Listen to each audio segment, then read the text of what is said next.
And is it true you were in the draft room in Philadelphia when they were, or you at the time, going to draft Russell Wilson? Yes. Yeah. What happened again? We had kind of targeted him through the process. We thought we were higher on him than everybody else in the league, and so we're going to take him in the 3rd round. The consensus once he checked in at 5'10", that this guy is going to be a 5th round, 6th round pick, and Andy Reid loved him. Everybody in the building loved him, and it was like, we're going to take him early. We'll take him in the 3rd round. So all of a sudden, lo and behold, the Seattle takes him right in front of us, and we were kind of devastated on that.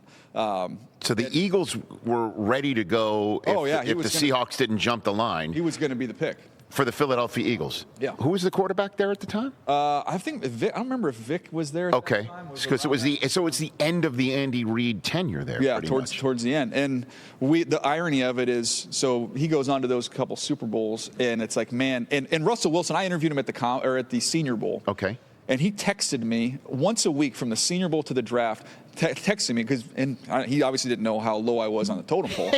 But he's texting me going, if the Eagles draft me, I'm going to lead you guys to multiple Super Bowls, which I've never had anybody do that. But now that you know Russ, you can kind of see him doing that, and that's kind of confidence he had. Well, he goes on and goes to 2 Super Bowls, and we're like, what could have been? Until the guy that we settled for and ended up picking when we didn't get him was Nick Foles. And so it had a very happy ending for both organizations. Yeah. So Foles, he was the fallback. The fallback. Yeah. And there's a statue of him and Doug Peterson out front. Yeah, it was a happy ending. Can't make that stuff up. Yeah. Is there another sliding door moment that you've had in a draft room that leaps out at you like that, or whether it's Baltimore or Philadelphia? Yeah, I mean, there's all these crazy stories that you think about over the years, and I always tell people the inexact nature of this whole event that we're getting ready to cover for the next 3 days. Is you've never seen a draft room more excited to select somebody than when we selected Danny Watkins in the 1st round with the Philadelphia Eagles, who was within 3 years fighting fires. God bless him, he's doing the greater good, but it did not work out as a football player. And in the same draft, ho-hum, we took Jason Kelce in the 6th round. I love stories like that. Isn't that amazing? Like, yeah. Oh, well, yeah, we'll touch this Kelce kid's athletic. We'll see how that works out. Unbelievable. Daniel Jeremiah here on the Rich Eisen Show will go over his thoughts and his mock draft for tonight's draft in hour 2. Still here on the Roku Sports Channel for a couple more minutes. I can't get enough stories like that. Because honestly, it is... I'm sure the NFL would prefer a different analogy. Crapshoot. It really is. You're just taking educated dart throws at the board. Rich, not anymore. There's several gaming partners with the league. My bad. I understand.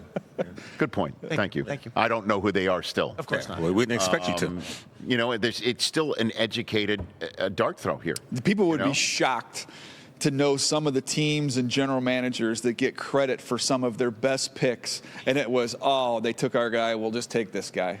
He goes to the Hall of Fame. That happens right? all the time. All the time. All the time. So what are the other teams you've been in the draft room? So in Cleveland for 2 years, the first year there, we didn't pick till the 4th round. So all we did was eat cookies and tell jokes for the first. That was pretty boring. Right. And then Philadelphia after that. So you never in a draft room for the Ravens? Yeah, 4 years with the Ravens. For the 4 years with the Ravens. So like I was in Baltimore when Haloti Ngata, we were stoked on that one.